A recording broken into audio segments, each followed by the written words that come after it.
Welcome back to Second Chapter Stories, a place where the quiet courage of ordinary lives is honored and where every listener is reminded that transformation is possible at any age.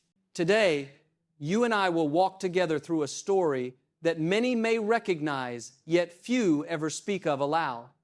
The long battle with sleepless nights and the quiet hope that rises when one decides to change the rhythm of a life. If you stay with this story until the end, you will discover not only what helped one man reclaim his rest, but also how a simple, steady act can guide the body back from years of exhaustion. It is a story of persistence, of gentle renewal, and of how the smallest discipline may become a lantern in the darkest hours before dawn. Our story begins with Peter Callahan, 60 years old, living alone in the old neighborhoods of Didsbury in Manchester. For years, Peter woke at 3 o'clock in the morning, his eyes snapping open as though summoned by something he could not name.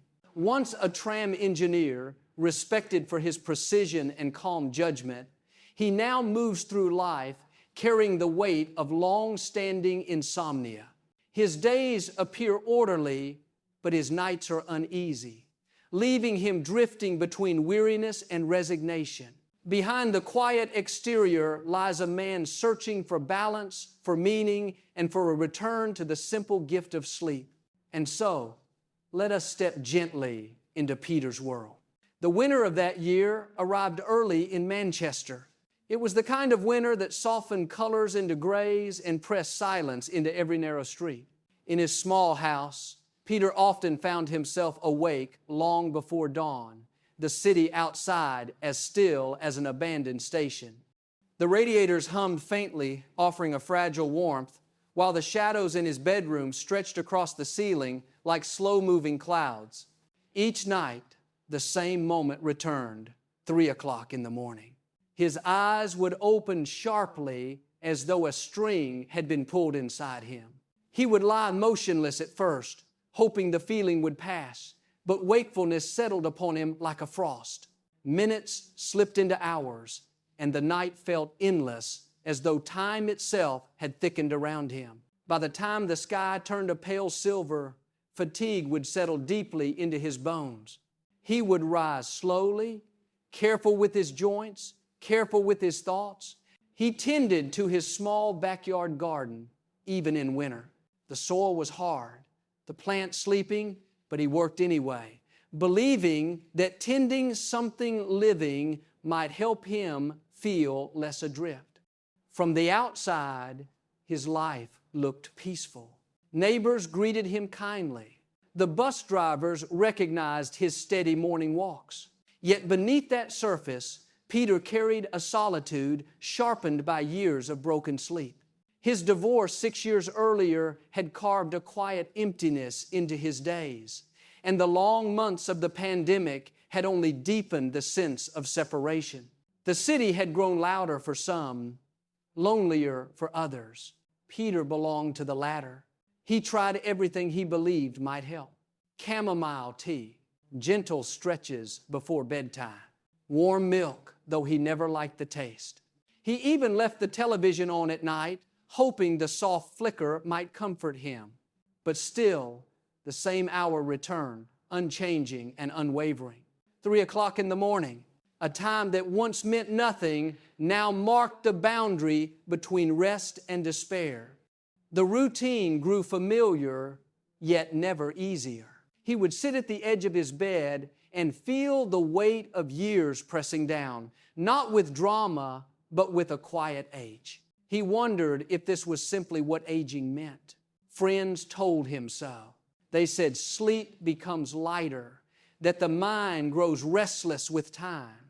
But Peter could not shake the feeling that something deeper had shifted inside him, something that needed to be understood rather than endured. And so he moved through his days with a fragile composure, tending to small rituals that helped him feel anchored, polishing his old tram tools, aligning books on the shelf, sweeping the last fallen leaves from the garden path. These gestures were not solutions, but they helped him keep pace with life. It is here in this fragile balance between routine and weariness that Peter's story truly begins with a man who has learned to live inside his own exhaustion, yet has not given up entirely on the hope that change may still come. The rain had been falling since dawn, a steady curtain that blurred the outlines of buildings along Oxford Road. The pavement shone with a cold sheen, and every passing car carved brief ripples across the puddles.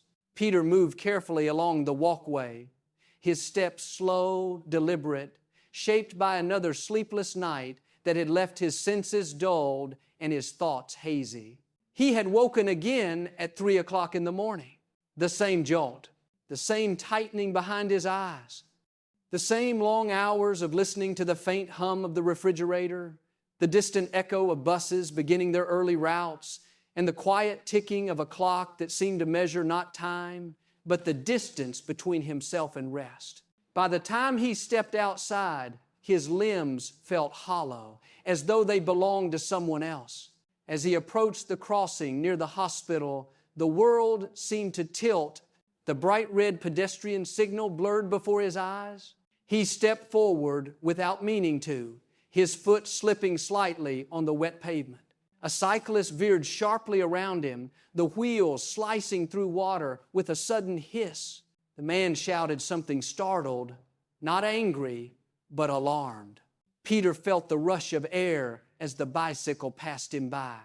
Far too close, far too fast for his slowed reactions. For a moment, the sounds of the city faded. Peter stood still, his breath shaking as though it belonged to a much older man. His heart thudded against his ribs, not from exertion, but from the unmistakable fear of what might have happened. The traffic lights glowed in the mist, indifferent and unwavering. He found himself inside the Royal Infirmary almost without memory of walking there. The waiting room smelled faintly of disinfectant and damp coats. People around him coughed quietly, whispered to nurses, shuffled in chairs. Peter lowered himself onto a seat, trying to steady the tremor in his hands. He told himself it was only the cold, only fatigue, but he knew the truth. He could no longer pretend that tiredness was merely an inconvenience. It had become a danger. The doctor who called him in was gentle, a man with silver hair and calm eyes. He listened as Peter described his long string of sleepless nights, the early waking, the growing fog that followed him through the day. When the doctor spoke, his voice carried the weight of someone who had delivered similar explanations many times before. He told Peter that early morning awakenings were common, especially after major life changes. He mentioned retirement. He mentioned divorce.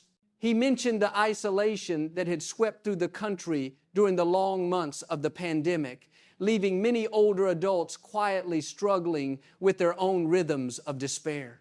Hearing it spoken aloud, framed so plainly, sent something heavy sinking into Peter's chest. The words did not accuse him, yet they stripped away the thin layers of excuses he had built around himself. The doctor continued, explaining that disrupted sleep could affect balance, judgment, and reaction time. He suggested that Peter consider this not as a small nuisance, but as a sign that his life was drifting out of alignment. Peter nodded, though the room felt strangely distant. He felt both seen and exposed, as though the doctor had illuminated a part of his life he had tried to keep dimmed. When he stepped back outside, the rain had lightened, but the sky remained overcast, reflecting his mood in full. Each drop that clung to his coat seemed to pull him downward.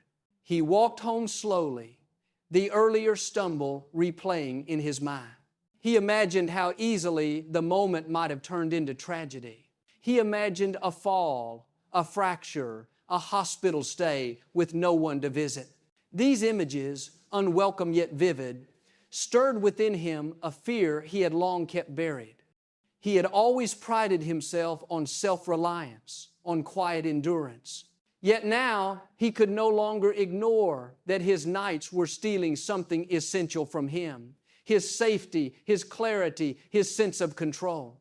By the time he reached his front door, he felt smaller somehow, as though the world had expanded slightly beyond his grasp. He wiped the rain from his glasses and stepped inside, closing the door with a soft thud that echoed through the empty hallway. The house felt colder than usual, not because of temperature, but because the illusion of stability had cracked. For the first time, Peter allowed himself to acknowledge the truth he had resisted for years. This was not simply aging, it was not a passing phase. His sleeplessness had become a turning point, one that demanded attention, understanding, and perhaps a kind of courage he was not certain he still possessed. But beneath the fear, a faint trembling resolve began to surface, a recognition that something needed to change, even if he did not yet know what that change would look like. The house was silent when Peter awoke again, as though the world itself had paused. He lifted his head slightly and glanced at the clock on the bedside table. 3 minutes past 3 o'clock in the morning. The same hour, the same pattern, as relentless as the tide. He lay still for a moment, hoping perhaps his body had made a mistake and would drift back into sleep. But wakefulness spread through him, slow and suffocating, like a cold mist entering an unsealed room. He rose quietly and walked to the kitchen, careful not to disturb the stillness surrounding him. The floor tiles felt cool beneath his feet. He filled a mug with yesterday's tea, now cold, and sat at the small wooden table. A single light from the lamppost outside filtered through the thin curtains, casting faint stripes across the tabletop. His hands curled around the mug more for something to hold than for warmth. The silence was so complete that he could hear the distant hum of the city's night buses, carrying those few souls who traveled through hours he longed to escape. His thoughts moved without structure, drifting from one worry to another. What if this never changes? What if each night is destined to be a long corridor leading nowhere? He wondered how many years he had already lost to this pattern and how many more might follow. It struck him then with a heaviness that bent his posture, that he had begun to fear the nights more than anything else in his life. Retirement, loneliness, even aging itself, none of these frightened him as deeply as the anticipation of another sleepless dawn. His gaze moved toward the window. Outside, the street was empty, the houses lined in a quiet row like weary guardians. A pale reflection of himself stared back from the glass. The lines at the corners of his eyes deeper than he remembered, his shoulders rounded, his expression dimmed by fatigue. It was not vanity that troubled him, but the sense that he was watching a slow unraveling of the man he used to be. He reached for his phone, an object he usually tried to avoid at night, and opened a search engine. He typed a simple phrase: "Waking too early, older adults." Thousands of results appeared. He read through forum posts written by people scattered across England, Scotland, Wales, and far beyond, men and women who spoke of sleeplessness with the same mixture of frustration and quiet sorrow that weighed on him now. Some had found relief, many had not. The more he scrolled, the more anxious he became. Solutions contradicted one another. Experiences differed wildly. There was no single answer, only fragments of stories, all echoing his own despair in different words. At some point, he realized that his breathing had grown shallow. He set the phone down and pressed his palms against the cool surface of the table, grounding himself. The refrigerator clicked softly behind him, a reminder of time passing even within the stillness. He closed his eyes and let out a slow breath, hoping to release the tightness in his chest. These quiet hours had become a battleground. Each night, without drama or sound, he confronted the same internal conflict. One part of him still desired change, still believed in the possibility of restoration. Another whispered that it might be too late. that this was the shape of the rest of his life. He had never spoken this fear aloud, not even to his closest friends during their occasional brunches. When they asked about his sleep, he answered lightly. People his age were expected to have trouble sleeping.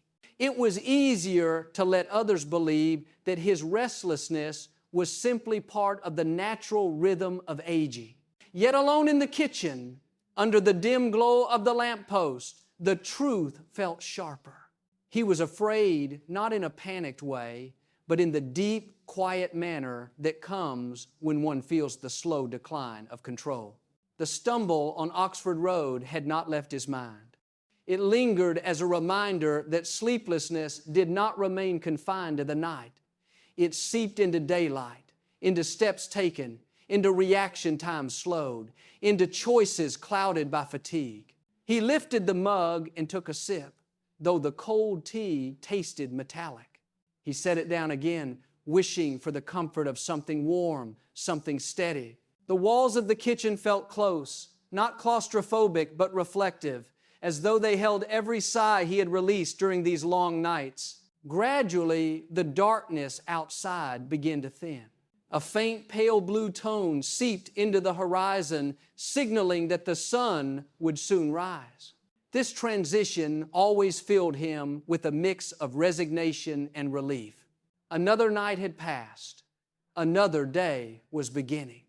He would gather his strength, go through his morning rituals, and try once more to live a life carried forward by habit rather than rest. Yet within that resignation, a quiet desire stirred, a longing not merely for sleep, but for a way back to himself, a way out of this endless night that had settled over his life. He did not know what form it would take. He only knew that something needed to shift, even if he could not yet imagine how. As the first light reached his kitchen window, he stood up slowly, bracing himself for the day ahead. The world outside was waking, and he would move through it, tired but determined, searching silently for a path he had not yet found. Early spring arrived with a hesitant touch, as though the season itself was uncertain about returning. The mornings grew slightly brighter, though the air still held a steady chill. On one such morning, after another night broken precisely at 3 o'clock in the morning, Peter decided to take a longer walk than usual. He stepped outside with no destination in mind, only a desire to move, to let his thoughts unravel in the open air rather than within the confines of his dim kitchen. The pavements were damp from the night's drizzle, and the branches of the chestnut trees trembled with the slightest hint of new buds. Birds called cautiously, their songs thin but hopeful. Peter followed the familiar stretch toward Withington, his pace slow but purposeful. The cold air brushed gently against his face, clearing the last traces of night, fog from his thoughts. His steps carried him past the post office, past the quiet cafes preparing for the day, and finally to the small brick building of the public library. He hesitated at the entrance. He had passed this place countless times, but had not stepped inside for months.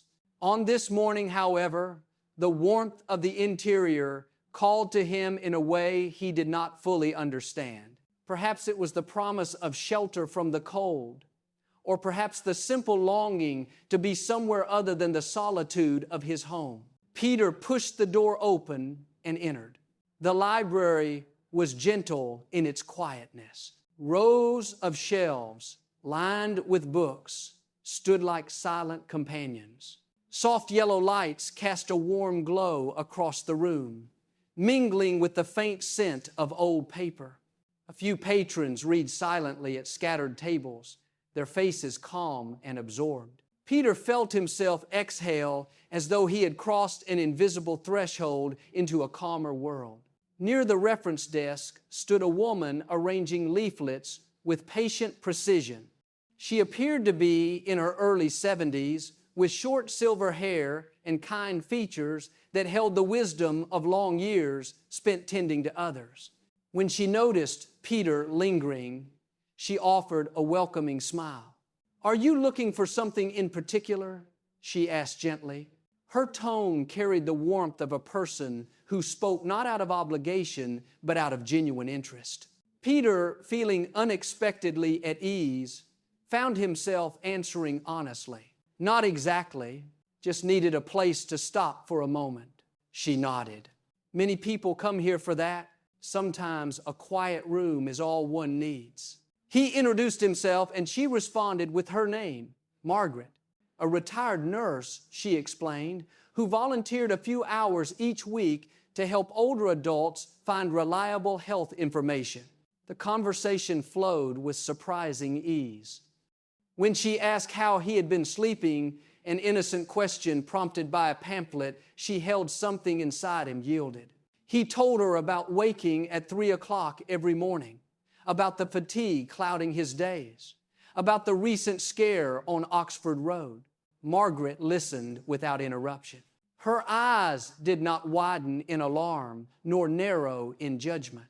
Instead, they softened with recognition as though she had heard many variations of this story before. When he finished, she took a brief, thoughtful breath.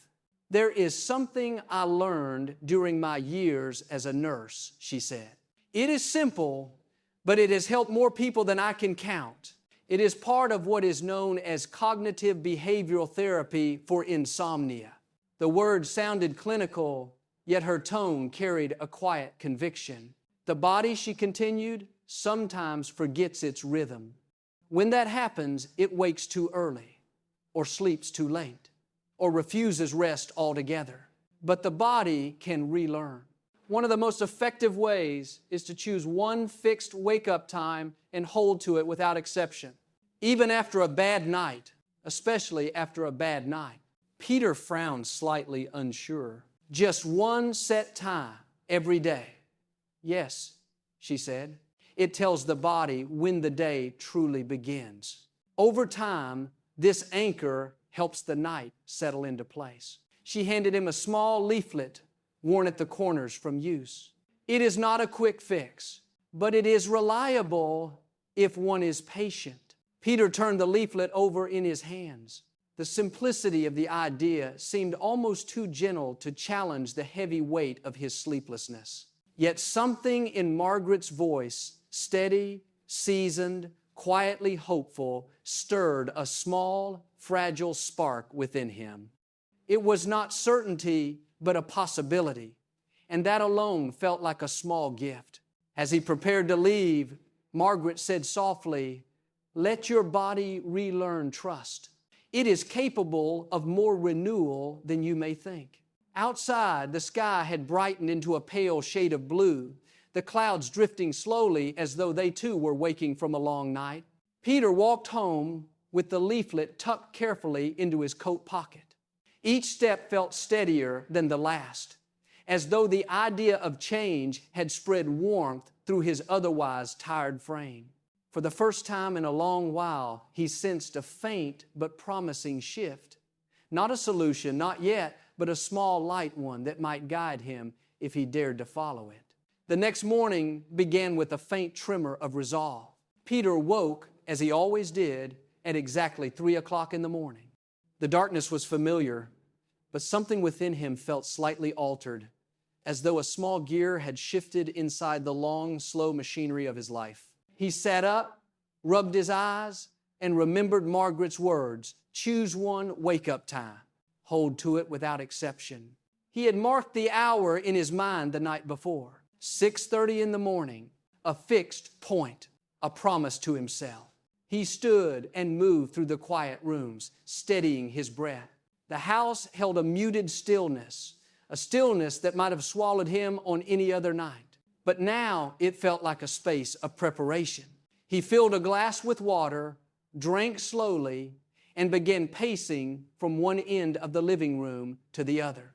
The floorboards creaked softly beneath his weight, each sound a small reminder that he was awake by choice, not defeat. Minutes stretched like hours. His eyelids grew heavy, tugged downward by the leftover weight of broken sleep. There were moments when he leaned against the wall, tempted to sit only for a moment. He told himself, But he knew that a moment could easily slip into drowsiness and drowsiness into surrender. So he straightened his spine, inhaled deeply, and walked again.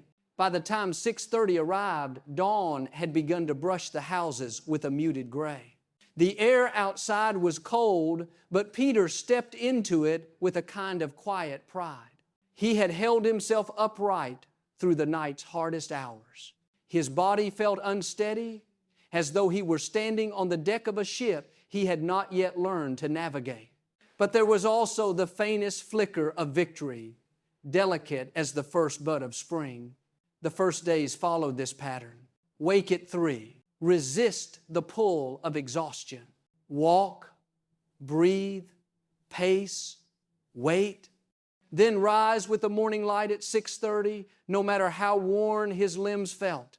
The discipline was both simple and brutal. It required no tools beyond determination, yet demanded more of him than any remedy he had tried before. On some mornings, he felt a faint dizziness, the kind that made him grip the back of a chair to steady himself. On others, irritability buzzed beneath his skin, making even the slightest noise feel like an intrusion. But he remembered what Margaret had said: stability before improvement, a structure that the body could trust again. By the 5th day, he noticed something subtle, almost fragile.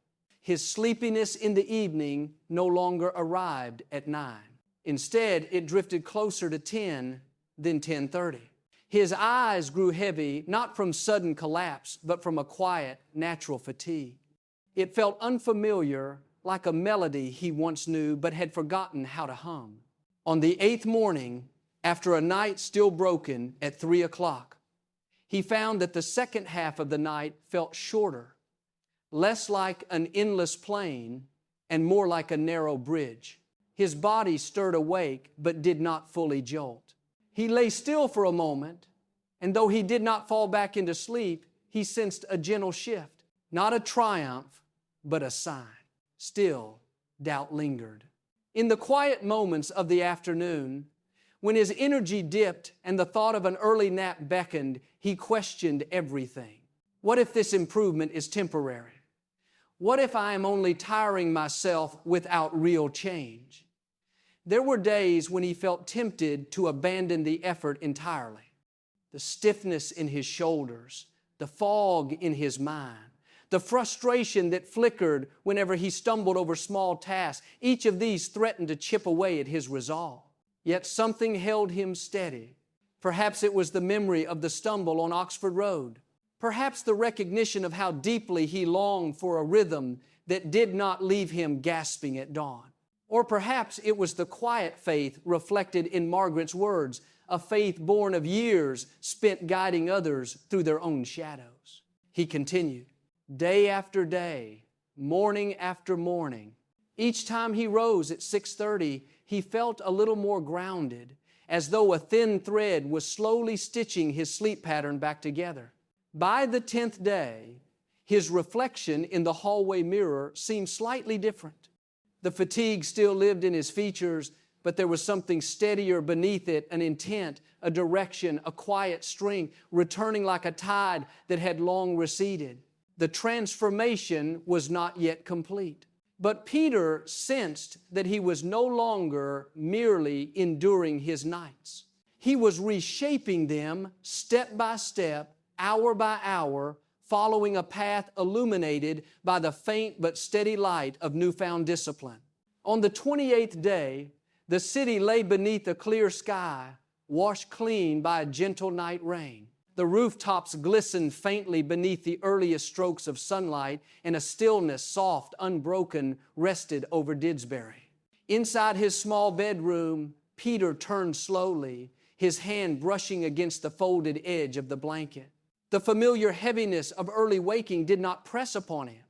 Instead, he felt a curious, unfamiliar sense of quiet, as though his body had drifted through the night in a way it had not done in years. He opened his eyes, expecting to see the darkness of 3 o'clock in the morning pressing against the curtains. But instead, the room held a muted silver glow. Light, actual morning light, filtered gently across the walls. With a slight frown, he reached for the clock on the bedside table. The numbers blurred for an instant, partly from disbelief, partly from the softness of newly awakened eyes. Then they sharpened. 6:29. His breath caught. He blinked once, twice, as though the sight might rearrange itself and return to the hour that had haunted him for so long. But the numbers remained unchanged, still and steady. For a moment, he did not move. A hush settled inside him, a hush so deep it felt like standing at the edge of a vast, quiet sea. Something within him softened, releasing a tension he had carried in his chest for years. It was not dramatic. It was not triumphant.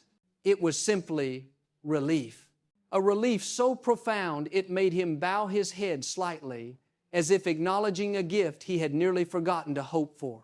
He sat at the edge of the bed, both hands resting on his thighs. The silence around him felt different this morning, not heavy with sleeplessness, but light, gentle, alive. He inhaled slowly. The breath moved through him with an ease he barely recognized.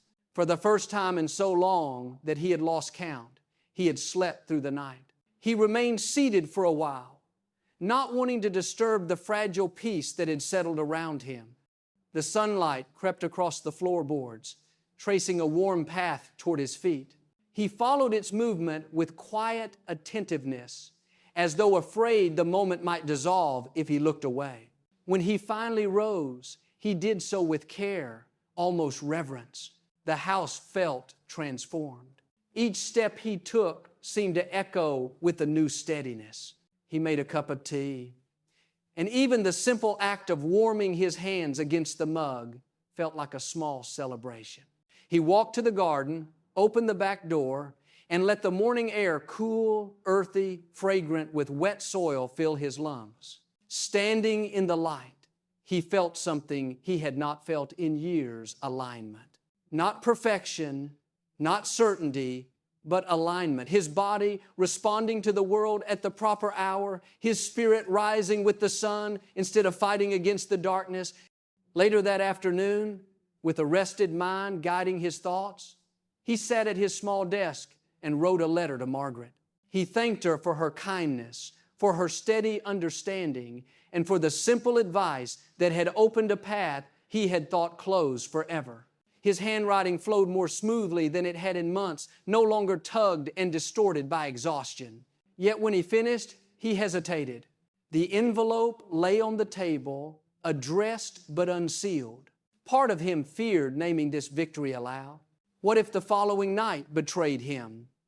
What if this morning had been an exception rather than a new beginning? His fingers rested lightly on the letter, the paper cool beneath them.